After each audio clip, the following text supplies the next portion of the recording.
Estamos em mais um podcast da Comissão de Gestão e Empreendedorismo da OAB Paraná e é com grato prazer que hoje tenho duas convidadas para tratarmos de um tema que me é muito afeto e que eu acredito que seja de uma importância ímpar para a advocacia.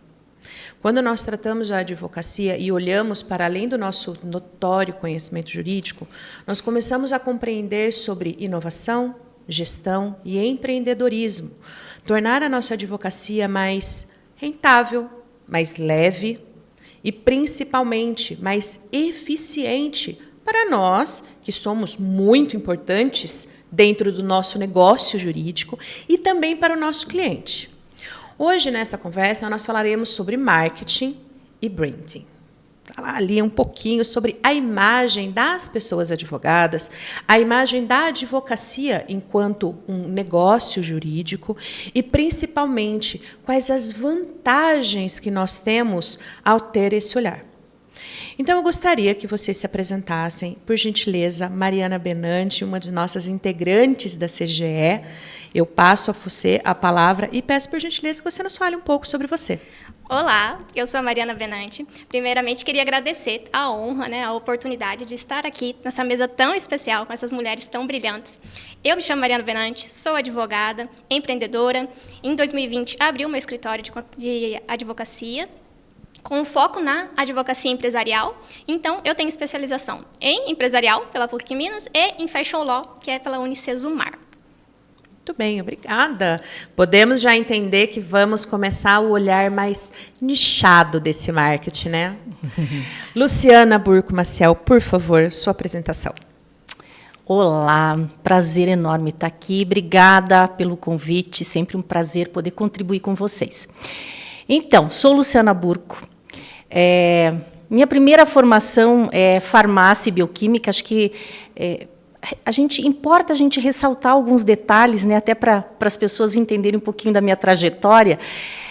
Depois me formei em Direito, fiz Administração Industrial, fiz Direito do Consumidor. E, em 2015, por conta de uma inquietude, talvez, interna, eu, com 45 anos na época, resolvi fazer uma transição de carreira. Levantei a bandeira do empreendedorismo feminino, e, com isso, me trouxe aí a comunicação, a oratória e a marca pessoal. Então, hoje eu trabalho como estrategista em marca pessoal, justamente para auxiliar os profissionais a se destacarem nesse mercado tão competitivo. Excelente. Posso dizer que sou fã de ambas. Eu gosto muito do posicionamento de vocês. Eu sou Elaine Pedroso, integrante da Comissão de Gestão e Empreendedorismo e coordenadora de relacionamentos. Eu tenho um trabalho que é muito olhar para esse posicionamento da advocacia, dos negócios, e, por isso, até que me sinto tranquila de ficar batendo papo nessas próximas 4 horas. Brincando, gente, são só 40 minutos. Mas eu quero começar, eu gostaria, por gentileza, Mariana, que você trouxesse um olhar para nós, em linhas gerais, o que é um posicionamento de imagem, um posicionamento de brand, um posicionamento de identidade corporativa. Use a forma e os termos que você puder nos trazer dentro da advocacia. Bom, eu já vou começar falando que tudo comunica, Então, quando a gente fala de posicionamento, muitas pessoas têm aquela apreensão de como eu vou começar a me posicionar, seja numa empresa, seja na sua marca pessoal. E eu já gosto de fazer um adendo aqui que tudo realmente comunica. Por quê? Porque a nossa marca pessoal, você não vai conseguir criar ela do zero. Ao contrário, muitas das vezes, da sua marca corporativa, da sua marca empresarial. E eu acredito que quando a gente tem várias singularidades, a nossa personalidade, a gente pode utilizar isso, sim, como meio de atrair novos clientes, de se conectar com novas pessoas e ter uma experiência muito mais aprofundada, uma conexão muito maior. Então, o posicionamento ele faz parte de uma atração de um possível cliente, mas você consegue também trabalhar ali na conversão e em demais estratégias do seu escritório e da sua vida pessoal também, claro. E você usou uma palavra que era exatamente o que estava na minha cabeça, estratégia. Até porque nós temos uma estrategista. Luciana, o que é estratégia? é você saber exatamente qual é o teu objetivo e as suas metas. A partir delas, você criar ações e atitudes para chegar até elas, a curto, médio e a longo prazo. E, principalmente, ao momento que você começa a agir, metrificar essas ações, porque os dados são muito importantes. Se eu não estou no caminho certo, eu consigo trazer a rota novamente para conseguir chegar naquele objetivo. Então, estratégia é exatamente isso. É você ter esse olhar do objetivo e seguir, obviamente, se precisar fazer alguma mudança, realizá-la. Ter realmente a intenção deliberada de alcançar aquele objetivo. Exato. Comunicar o quê? Comunicar qualquer coisa? Não. Comunicar para que eu consiga, então, atingir de forma deliberada, de forma intencional, consciente, aquilo. Quando nós falamos muito dessa questão de estratégias, eu gostaria, Luciana, que você nos trouxesse 3, 4 conselhos de como começar a pensar essas estratégias para posicionamento de imagem. Assim como a Mariana falou, nós já somos uma marca. Então, você que está nos ouvindo, nos assistindo, saiba, você é uma marca. Independentemente, você já tem uma forma, um formato, uma maneira, uma personalidade, uma essência, um DNA. O que acontece? As pessoas podem gerenciar essa marca pessoal ou elas podem deixar à deriva. As pessoas vão te perceber da forma que elas assim acharem a imagem que você está passando, que você está projetando a imagem que a pessoa está percebendo. Então, a gente precisa, primeiramente, por conta dessa introdução, autoconsciência. Primeiro ponto para desenvolver a marca pessoal, uma imagem pessoal, é ter autoconsciência. Então, eu saber quais são os meus pontos fortes, quais são as minhas competências, o que eu preciso melhorar, quais são os pontos cegos, né? Nós estamos aqui hoje tratando de uma profissão que ela tem já tem alguns paradigmas. A pessoa, quando a pessoa pensa em um advogado, advogada, já vem uma imagem pré-estabelecida. Então, a gente precisa adequar, mas, contudo, todavia, dentro da sua personalidade, dentro da sua essência. Então, primeiro, autoconsciência. Segundo, você saber exatamente qual é a imagem que você está transmitindo, projetando. Então, você vai ter que perguntar para as pessoas, olha aqui, isso aqui eu quero, a imagem, o posicionamento que eu quero passar. Você está sentindo isso? Você realmente está percebendo que eu quero entrar como uma autoridade em fashion law ou não? Então, esse é o segundo ponto. Você ter o olhar do terceiro para a gente saber se existem alguns pontos cegos, e a gente utiliza a ferramenta SWOT pessoal para justamente saber aonde estão esses pontos cegos. Terceiro ponto, criar esse universo de marca. Então, para você se tornar uma pessoa interessante, seja qual a profissão for, você tem que ter um repertório muito grande. E esse repertório não precisa ser somente um repertório jurídico. As pessoas podem se conectar com você pela sua história, por você ter um pet, por você gostar de uma cor específica, uma flor específica, por você fazer um esporte específico.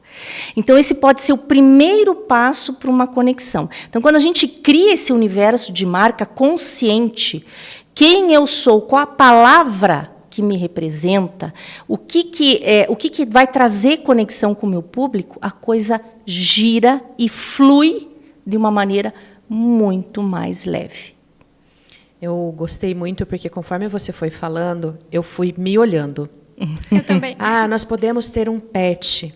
Eu não tenho um Oli, eu não tenho um Golden, mas eu tenho a Estage Gata. Exatamente. E aí eu tenho a Estage Gata, qual que é a cor, qual que é o cheiro.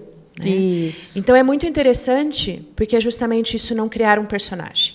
Eu existo de fato, independente da minha advocacia. Né? Eu tenho a minha forma de falar independente da advocacia. Né? Mariana, quando nós começamos a olhar, e você tem um trabalho muito bacana nessa construção de imagem para a própria advocacia, e uma imagem... não vou usar a palavra que eu pensei, mas uma imagem realmente poderosa. Então, eu gostaria que você explicasse e falasse sobre essa questão de ferramentas nessa construção. Eu crio com base em algo ou faço vozes da minha cabeça e deixo levar? Na realidade, para mim, sempre foi um mecanismo meio que natural a questão da moda. Então, eu sempre compartilhei ali o look do dia, e o pessoal tem até mania, né, muitas das vezes, deles acreditarem que o direito da moda se resume ao look do dia. E eu já faço um adendo que não tem nada a ver, que é a questão de você assessorar negócios da moda. E quando a gente começa a pensar, né, de forma mais intencional, eu comecei a analisar que elementos eu poderia fazer para me aproximar mais daquele público. E quando a gente fala do poder, né, utilizando a palavra que você mencionou, é até interessante porque o poder, ele pode afastar ou ele pode conectar. Então, tudo que a gente for realizar ali no desenvolvimento da nossa própria marca, você tem que ter uma intencionalidade, né? Que você vai ser ali vista, vai ter aquela pessoa que vai adorar o seu posicionamento, e em contrapartida, vai ter aquela pessoa que você vai ter que, assim, a pessoa vai querer se afastar porque ela não vai concordar, não vai se identificar com os elementos que você está utilizando. Em contrapartida, por quê? Porque é muito importante você conhecer o perfil do cliente que você quer ali. E aqui eu já faço um adendo da questão de não sustentar personagens, porque muitas das vezes você quer atender cliente X, então você acha que você vai ter que se portar. Eu acredito assim que tem que ser muito natural. E é o que a doutora também mencionou, a questão do repertório, né? Então, quando a gente fala ali da questão da moda, vai muito além do look, né? Às vezes, quando a gente fala, tudo é moda. Se você parar para analisar a arquitetura, o que está na moda da arquitetura, tem isso também. Então, ser mais intencional e estratégico, mas dentro da sua própria essência. E nessa criação, como que você hoje nos traga 3 conselhos para você fazer esse gerenciamento da tua estratégia de imagem? Você pode usar até mesmo o que você faz, e me é muito interessante quando você fala assim, realmente, eu comecei com o look do dia, porque isso transmite um real conhecimento do mercado de fashion law que você atua. Eu não conseguiria imaginar uma grande empresa da moda contratando uma pessoa que não sabe se vestir. Exatamente. E aqui a gente tem o padrão, né? Quando pensa em advogada, Exato. Então talvez a advogada não vai poder utilizar um look muito assim extravagante, que na moda a gente sabe que tem moda para todos os gostos, mas é a questão de você ter uma construção do seu próprio estilo, e aqui entra muito a questão do autoconhecimento também. Então, quando eu falo da construção da minha marca, o que eu comecei a fazer, né? Eu comecei a ter noção de que eu estava transmitindo uma mensagem, mesmo que intencional. Que nem a doutora também ali mencionou, né? Muitas das vezes você está transmitindo, você não tem intencionalidade, você não sabe, mas as pessoas têm uma percepção da pessoa que você está transmitindo. Quando eu percebi isso, eu sou muito meiga, né? E aí até é interessante falar da questão do poder, porque assim, foi uma coisa que eu me descobri por dentro, como que foi acontecendo naturalmente. Então, ali eu comecei a unir vários elementos. E como que as pessoas podem começar a aplicar isso na marca delas, né? Através do repertório. Então, procurar entender mais sobre esse universo da marca. Eu confesso que eu comecei a estudar e explorar ainda mais esse âmbito também, porque eu trabalho com marcas no escritório, né? E ali acabou conciliando, e eu comecei a mergulhar nesse universo, comecei a me apaixonar, e aí eu fui nichando cada vez mais, que daí saiu da marcas necessariamente para o quê? Para marcas da moda. A gente trabalha com marcas de outros segmentos, só que, em contrapartida, eu percebo que os clientes, eles se conectam justamente por você entender como que funciona o negócio deles ali, o que tem por trás. Então, quando a pessoa fala de começar a construir a marca dela, ela já tem que ter noção que, muitas das vezes, ela vai ter que realizar pesquisa e saber o que ela está comunicando, e aí, com base nessa pesquisa, ela ter ideia de o que não está dando certo. Como eu falei, eu sou muito meiga, isso poderia me afastar ou me aproximar, né? Então, eu vou ter que ser uma pessoa autoritária, ou eu vou ser uma pessoa, continuar na minha essência sendo meiga, mas trazer um elemento, muitas das vezes, uma roupa mais estruturada, ou uma cor, talvez. Então, tem como a gente ir equilibrando isso, aos poucos, com base em tudo que a gente vai conhecendo e estudando ali ao longo do tempo. Sensacional. Ô, Luciana, me fala uma coisa. Você vem e me traz, eu posso ter um pet, posso ter uma cor, posso ter uma flor, posso ter uma atividade, posso ter um hobby. Mariana vem e me fala, eu gosto da moda, eu vou mostrar a moda. Então, assim, ela trouxe uma possibilidade do dia a dia ali da moda, da imagem estruturada, da roupa estruturada, de uma cor. Mas o que eu faço com o meu hobby? Como que eu vou mostrar dentro, pensando no meu dia a dia ali, como que eu vou mostrar o meu hobby, a minha cor, o meu pet, de forma prática, que transmita a minha autoridade e a minha imagem? Sabe que um dos grandes dilemas das pessoas é justamente até que ponto eu não quero mostrar minha intimidade, até que ponto eu posso ir. E, na realidade, você não precisa mostrar intimidade nenhuma. Você vai trazer pessoalidade, exatamente. Você vai trazer esses elementos nos quais eu vou jogar esses elementos conectado com o que eu faço. Então, essa que é a intencionalidade. Então, se eu sou uma pessoa, por exemplo, vou dar um exemplo, sou uma pessoa que eu já tenho uma voz mais altiva, sou mais forte, já trago uma postura um pouco mais assim, e mais de energia. Então, eu tenho que conectar tudo nesse sentido. Faço contraponto com alguns detalhes, né? Então, a meiguice de um Oli com aquele olhar, o Oli, que é um golden, que é o meu cachorro, né? É trazer ele justamente como você faz. É o estagiário, aquele que está ali no meu pé enquanto eu estou trabalhando, e eu vinculo aquela imagem com o que eu faço. Então, não é simplesmente jogar imagens no dia a dia. Você saber... Por isso que a autoconsciência é tão importante, o autoconhecimento é tão importante.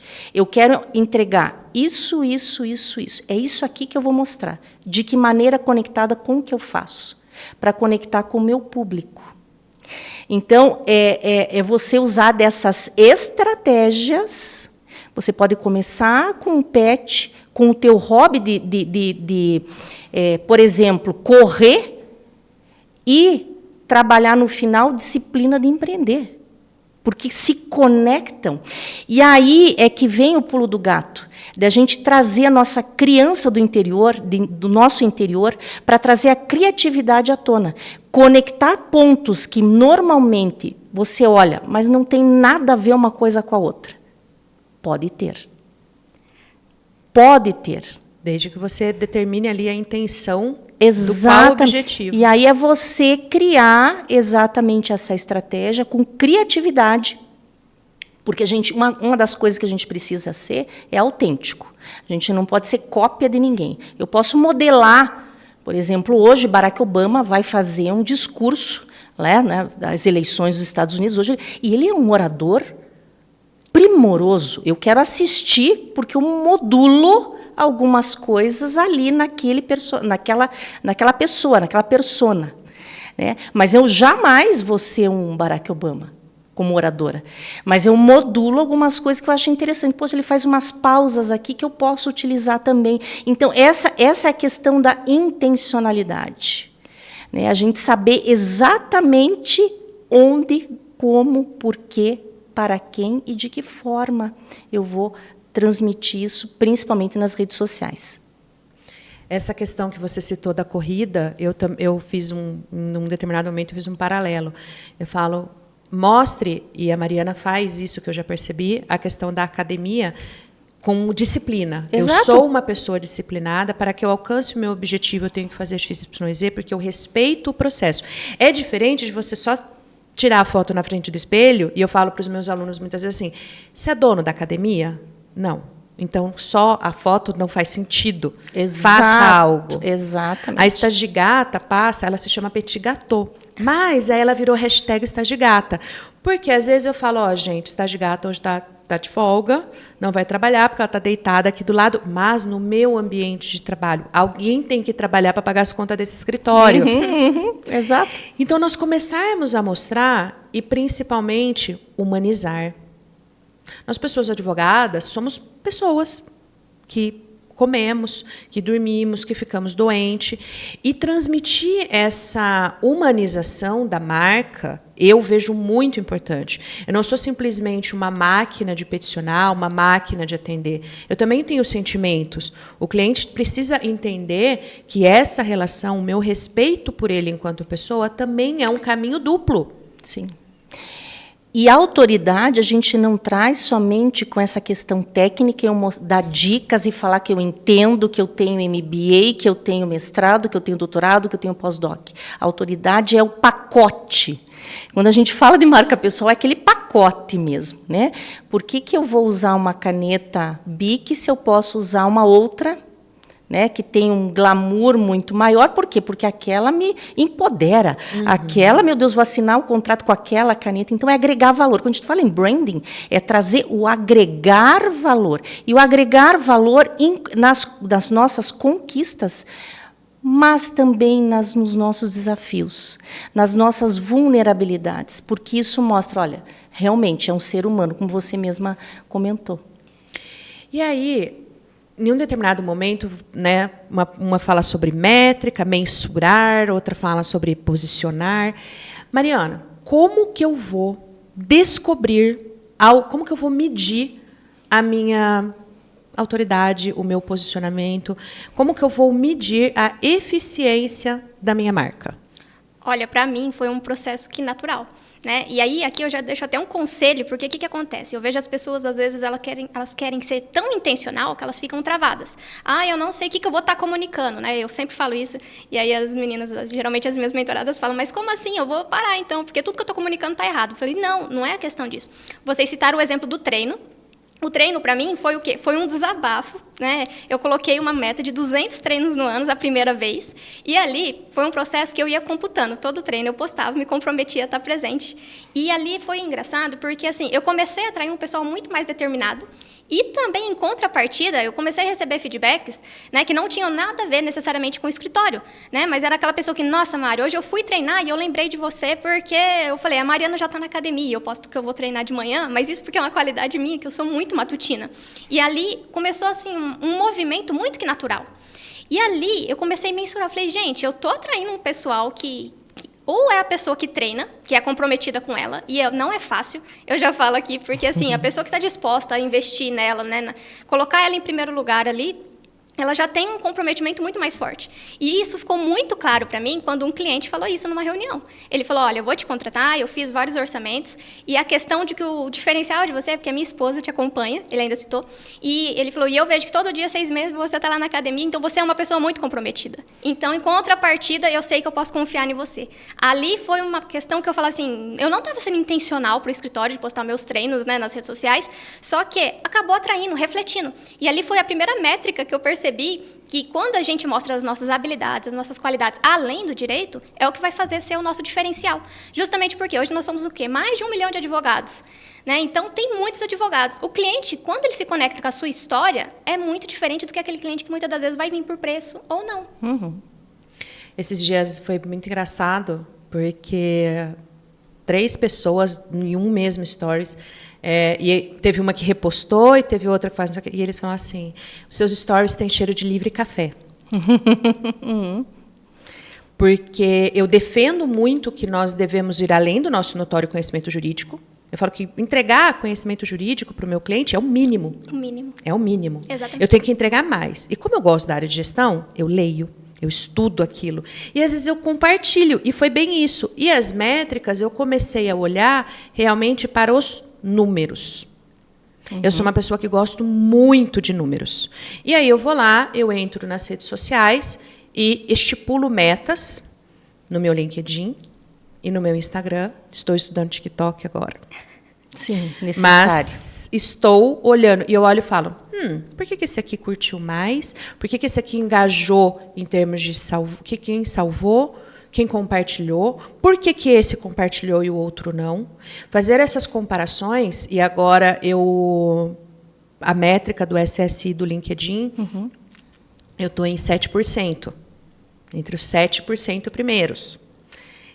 Muita produção, muito engajamento, porque o LinkedIn é dificílimo mexer naquele SSI, mas contribuindo muito e olhando. E aí ontem eu comentei com uma pessoa que faz parte do planejamento comigo, estratégico da marca, da consultoria. Eu falei assim, a minha meta para o final do ano é chegar em X%, né, do SSI. Então, o que eu tenho que fazer? Voltei para os números e olhar. O que está indo, o que não está, como que está, humanizando. E esse olhar da métrica é muito necessário para que a gente não desvie a produtividade. Exatamente. Já fazendo até um adendo aqui no que você mencionou, né? A gente estava conversando ali fora antes de começar. É a questão de você colocar uma meta, te traz clareza sobre o que você quer. E qual é o resultado que você está atingindo com aquilo, porque demanda energia. A gente está usando aqui o exemplo das redes sociais, mas pode ser um evento presencial que você começa a frequentar. Ali você precisa se preparar para estar naquele lugar, para ter um resultado mais satisfatório. E aí, a questão da meta, é muito interessante a gente ser realista com a nossa realidade. Exatamente. Porque o que eu vejo que acontece, principalmente envolvendo digital, as pessoas ficam presas a números. Isso. E aí elas acabam se comparando com pessoas que começaram muito antes que ela, que têm uma realidade diferente da dela. Então, quando você metrifica isso, você analisa, né? Que nem você falou ali, analisa o que fez essas pessoas curtirem mais, essas curtirem menos. Não é que você vai se limitar porque está tendo várias curtidas ou menos curtida, mas é entender o que está por trás do comportamento humano em cima daquele post, né? Da questão de como você realizou ali. E até número de seguidores não faz muito sentido para muita gente, ainda mais para a área jurídica. Mas você vai dar conta? Não, exato. Além disso, mas você vai dar conta de atender 5.000 pessoas, né? Se você tiver 1 milhão, 5.000 pessoas vierem até você, não vai dar conta. Então, dentro da tua realidade, isso é importante, né? Metrificar justamente isso. E limpar da cabeça essa coisa que precisa de like, precisa de seguidores, que precisa. Não. Foca, nicha, faz um trabalho bem feito, bem acertado, um posicionamento muito assertivo, né? Pensou em Fashion Law, vai pensar na Mariana, e assim sucessivamente. Então, é você estar ali presente daqueles seguidores, na mente deles, como uma primeira opção, como referência dentro daquele segmento. E essa questão que você trouxe do presencial, né?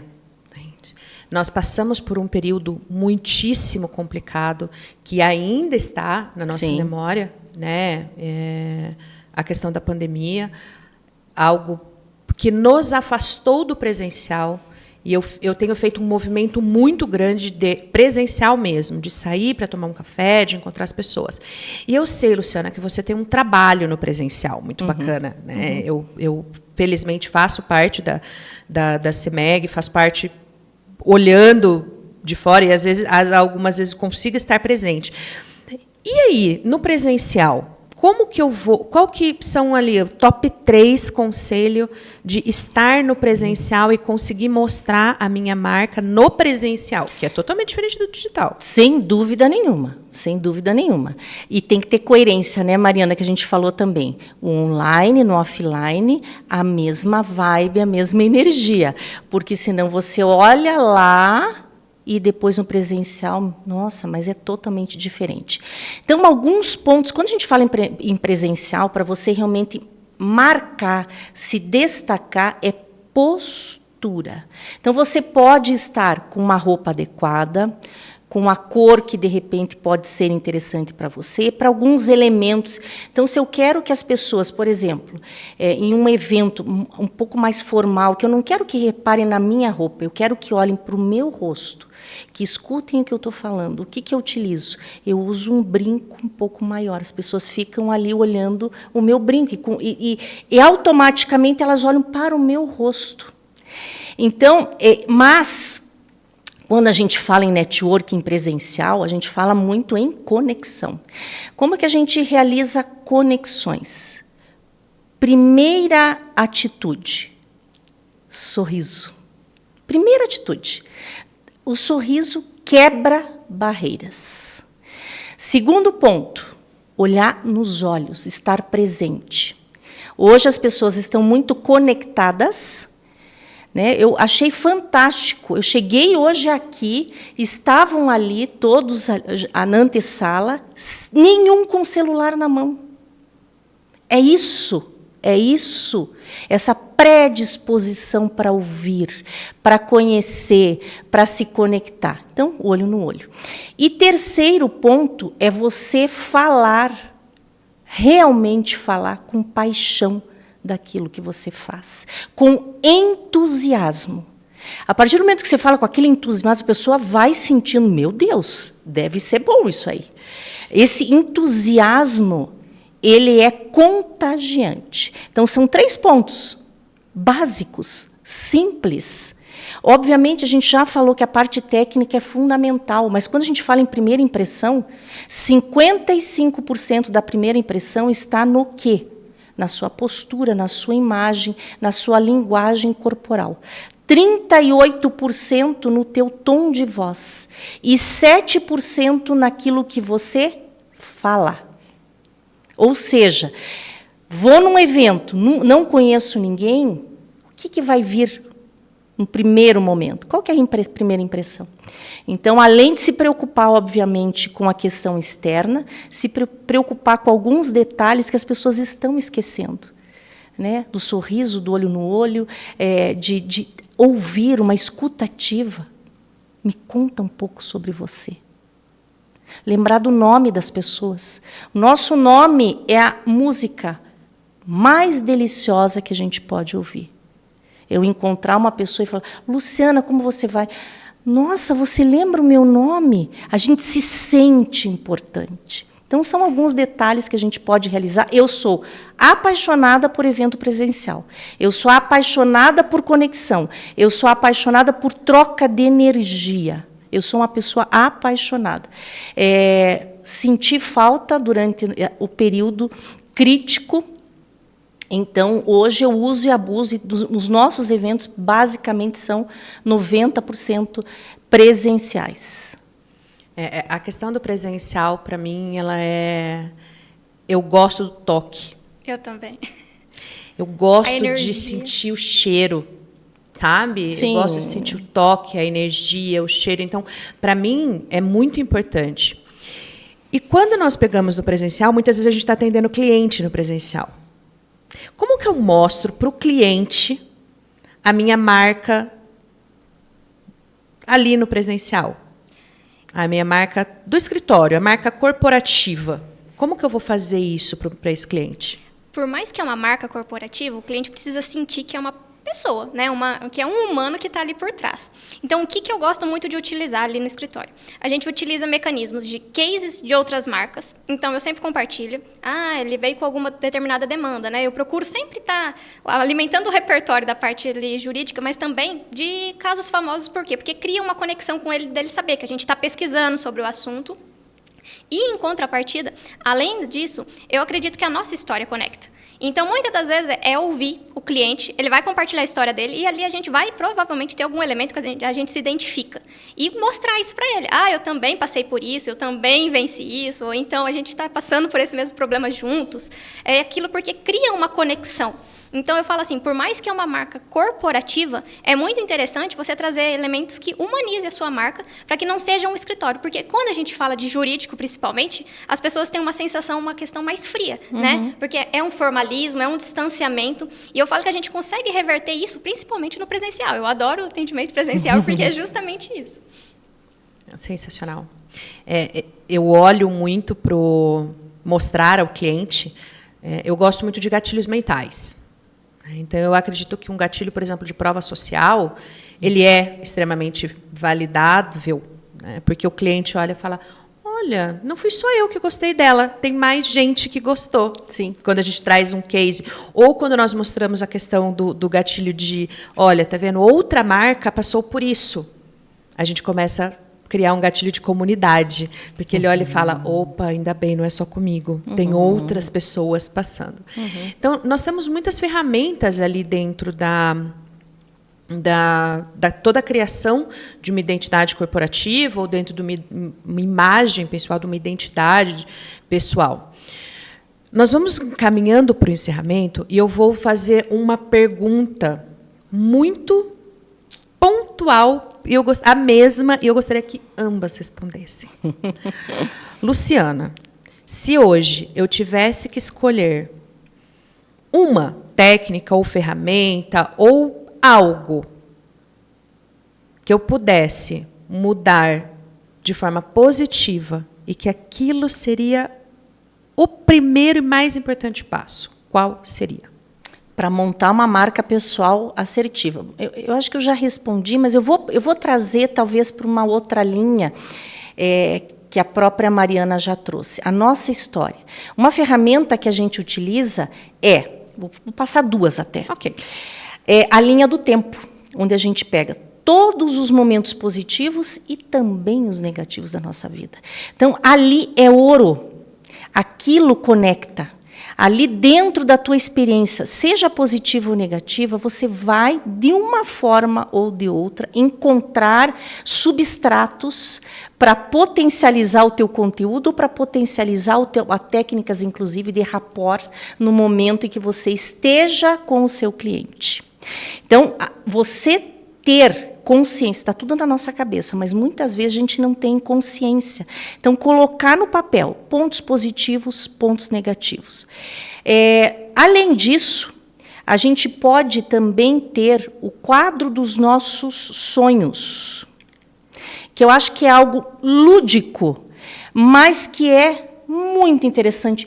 Para quê? Para a gente dar o próximo passo. Tangenciar o que você quer. Materializar, porque muitas vezes a gente trabalha com questões intangíveis. Né? A minha promessa de entrega é algo intangível. No entanto, para quem vai caminhar sozinho, para começar, não construir, mas fortalecer a sua marca pessoal, é justamente trazer, é isso aqui o que eu quero para a minha vida. Esse é o meu quadro de sonhos. E aí você olha, poxa, para eu conseguir isso aqui, eu vou ter que dar o próximo passo. Porque eu estudei bastante, eu tenho técnica, eu sei, eu conheço. O que falta nisso aí? Né? Quantos profissionais que a gente vê que hoje estão no mercado altamente qualificados, com uma parede cheia de diplomas, mas não conseguem encontrar aquele sucesso tão esperado. E muitas vezes o segredo e o diferencial está dentro da gente. Então, se conhecer, faz a linha do tempo e monta o seu quadro dos sonhos, seja o que for. Quero ter um filho, quero ter o carro XYZ, quero viajar, quero, com tantos anos, me aposentar. O que for, mas coloca para aquilo começar a concretizar e para você começar a dar os primeiros passos. Sensacional.